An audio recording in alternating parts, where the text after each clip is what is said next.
మోడీ సహకారంతోనే రేవంత్ కేసులు పెట్టిండు. కేటీఆర్ పై పెట్టింది దేశంలోనే చెత్త కేసు. రైతులను కేసీఆర్ రాజులుగా చూస్తే రేవంత్ దొంగలుగా చూస్తున్నాడు. వరంగల్ డిక్లరేషన్లో లేని ఆంక్షలు ఇప్పుడు ఎందుకు?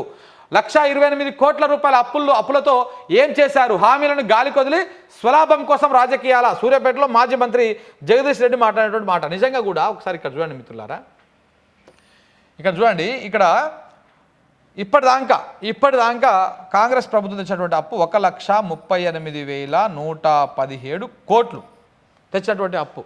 ఈ చివరి త్రైమాసికంలో అంటే ఇప్పుడు ఏముంది, ఇది జనవరి, ఫిబ్రవరి, మార్చ్, ఈ చివరి త్రైమాసికంలో మరొక 30,000 కోట్ల రూపాయల అప్పులు తేవాలని చూస్తూ ఉన్నారు. అంటే మొత్తము 1,68,117 కోట్ల రూపాయల అప్పు ఈ ఫైనాన్షియల్ ఇయర్ అయిపోయే లోపల అవుతుంది. ఇన్ని అప్పులు తెచ్చి మరి రైతు బంధు చేయడానికి పైసలు లేవు, రైతు భరోసా చేయడానికి పైసలు లేవు అని చెప్పేసి ముచ్చట్లు చెప్తా ఉంటారు. మరి ఈ అప్పు అంతా ఎక్కడ పోయింది? తెచ్చిన పైసలన్నీ ఎక్కడ పోయినాయి?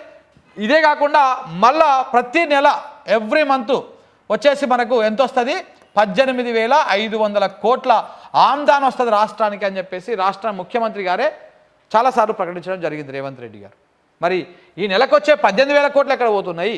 ఈ లెక్క ప్రకారం ఈ సంవత్సర కాలంలో చూసుకున్న ఇవి ఒక అటు ఇటు 18,000 కోట్లు అంటే దగ్గర 2 లక్షల కోట్లు ఇవి, ఇవి ఒక 1,50,000 కోట్లు ఇవి, 3-3.5 లక్షల కోట్ల రూపాయలు అప్పులు ఆదాయం రూపంలో వస్తే అవన్నీ ఎవడు మింగిండి, ఎక్కడ పోయినాయి?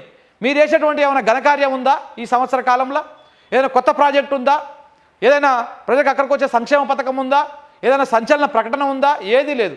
ఉట్టి అబద్ధాలు చెప్పాలి, ఏదో ఒక పిఆర్ స్టడీ చేయాలి, మొత్తం ప్రజలందరినీ డైవర్ట్ చేయాలి.